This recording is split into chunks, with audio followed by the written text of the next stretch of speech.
Hi, everyone. Ted Wyman here, along with Danny Austin from Postmedia in Calgary. I'm in Winnipeg, and we are here to talk about the Canadian Football League. Today is a very special day in the Canadian Football League. It's the first day of training camp, and it's the first day of players being on the field since November 24th, 2019. That is a very long time, almost 600 days for the Winnipeg Blue Bombers, who happened to be in that Grey Cup game in 2019 until they get on the field again today. And Danny, I know you're a big fan of the CFL, and I'm sure you're happy for the players and the coaches for this opportunity to get back out there. And I think for you and me as media guys, it was a pretty special day too, just to be out there watching this game again. Oh man, like I definitely had that pinch me moment just on my way to the stadium today. This is, what we love to do, and I know both of us have been lucky enough to have other sports to cover, and have been very fortunate to to be working and staying busy. But covering the CFL is what I love. That's my job. That's what all the other stuff almost pays for this opportunity. So just to be able to be there, be back at the stadium, whatever changes there are. We can complain about later, but like it was just amazing, and you can feel that energy, and it's what we love to do, and I love being back there, and I just can't wait. I've never been this excited just to cover anything, to be honest. Right on, and I know you have covered many things, so that's pretty cool. I was at Blue Bombers practice today, and it was different, I think, from most years. Obviously, there are protocols in play with regards to the COVID-19 pandemic, and I think that there are also protocols in play to make sure that these athletes try to avoid injury as best as possible. The Bombers eased them in as much as possible. There really wasn't anything that you would call a normal football situation out there for the Bombers. Not sure if it was the same in Calgary, but we both know there have been some pretty significant injuries in the CFL already, and these happened even before training camp started. 4 players on the Saskatchewan Roughriders doing one particular drill all suffered Achilles tendon injuries that could keep them out for the whole season. It's tragic, really, Danny. Thoughts on how that transpired, and what is the message that's going around the league right now?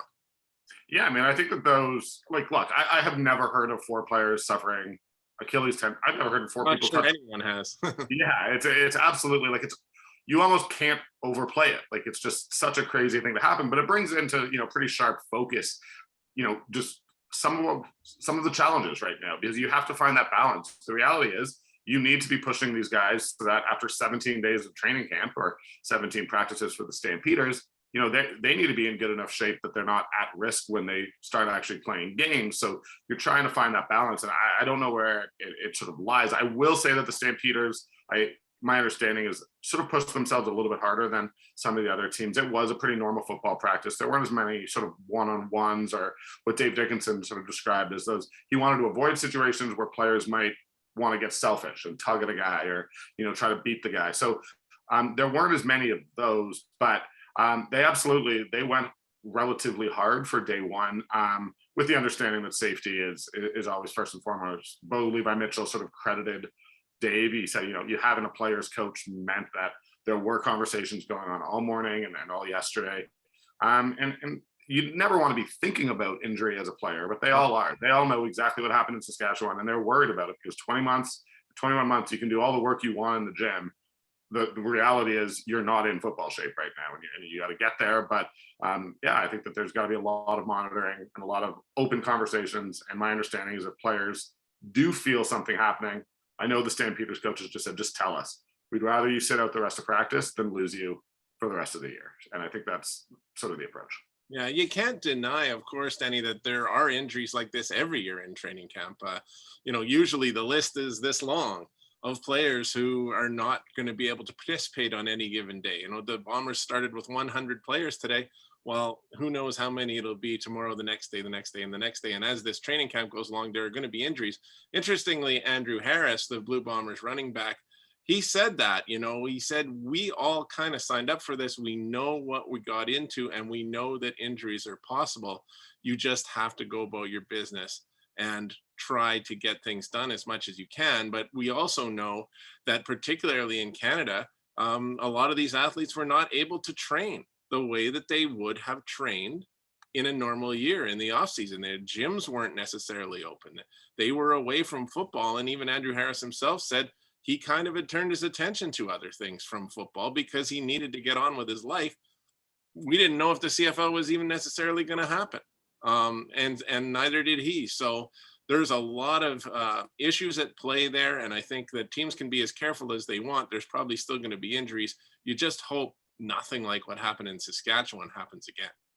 Well, it's one of sort of I'm very hesitant to assign blame with the Saskatchewan situation for the exact reasons that you're listing. I mean, the reality is we weren't there, and I honestly don't know if this was anyone's fault. There's a possibility, believe it or not, that this was just really, really bad luck.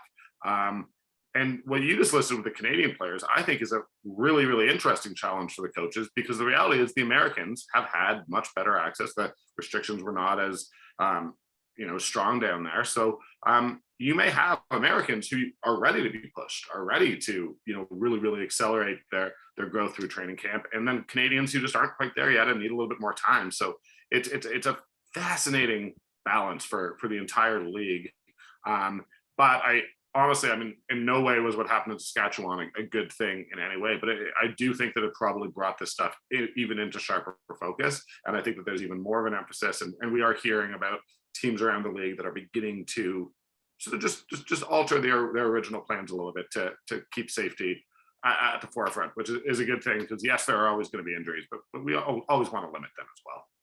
Well, it's interesting. I think there's been a few times in the last few weeks where I've seen people, well-known people in football circles, say this is a great day for the CFL. Mike O'Shea said it again today, just being on the field. And you don't usually get that kind of emotion out of Mike O'Shea. He said he was emotional just being on the field with the players again today, which was great.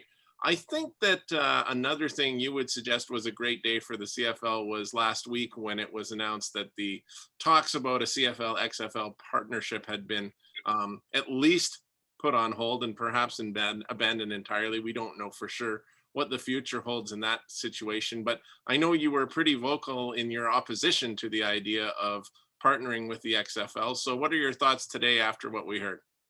You know what? I said from the start, if there's an existential threat to the CFL financially right now, and the XFL partnership provides, is a magic bullet that's going to save the league and allow football to continue to be played in Canada, fine. But I saw absolutely no evidence that that was true. And I did feel like there were certain teams, Toronto mainly, let's be honest, who seemed to be pushing this. And I always felt that Canadian football is worth preserving. And I wasn't comfortable with the XFL just because it was going to bring in more profit. I was comfortable with it if it needed to happen and the league was, not going to survive. But right. Exactly. But I mean, ultimately, I think we found out that the league can survive. I mean, the league believes that it has a future, and that's why these talks are off. So I think it's a very good day for those of us who support the league. And this was a really, really complicated issue to cover from the start, because it was all behind closed doors. It was being done at a level where they weren't leaking information. We all know that. It was very hard to report on. The presidents of the teams are not typically the people who are, calling up reporters and telling them what's going on. So I don't think we ever will really find out how close they were, what they were really discussing. Was the merger the plan the whole time? We don't know that, but what we know is that football's back, and we have it back, and we have it back for the future. And look, if there's a problem in Toronto that's unsolvable, we'll see how that goes. But for right now, neither of us are in Toronto. We're in out west, where I think football's pretty healthy, and I think we should celebrate what we have and cherish it. Yeah, and a lot of people, me included, really didn't want to lose the uniqueness of the 3-down game. I mean, that's what separates it from the NFL almost as much as anything. You can obviously say that the NFL is a higher quality league. It is. It's the very best players on the planet. There's no doubt about it.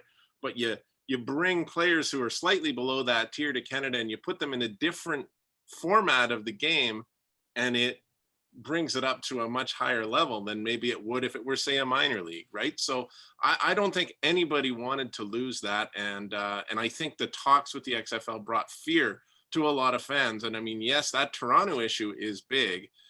BC is still a problem spot. Montreal could be a problem spot. Obviously, the other cities that are not as big and are more in tune with that level of Canadiana in the CFL, this is a great day for them. But I don't think that the issues are just going away. The truth is, though, as you said, here we go again. There's going to be 3-down football in a few weeks with games happening. The question is, how financially viable can they be? How much will the fans respond in coming back? How many of them will be allowed to in various markets? There are a lot of question marks still here that are going to have to be answered by this season and then discussed by the Board of Governors again next year to see just where they're at.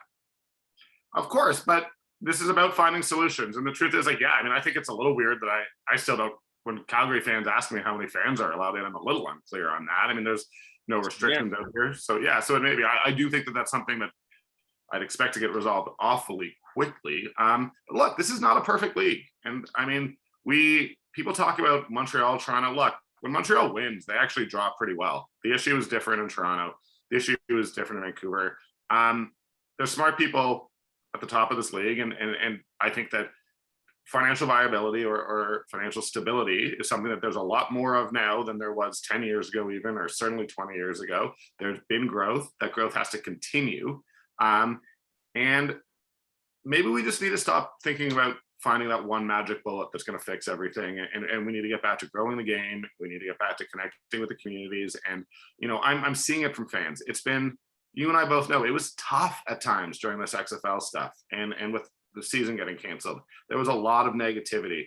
But I think we're feeling now throughout this sort of Canadian community that's so weird and unique and wonderful. We're feeling that positivity. We're feeling that excitement. And that's what sells the game more than anything. So that's why I think that I love that this announcement about the XFL merger being off came just before the season started, because it just was a burst of positivity right when we all needed it.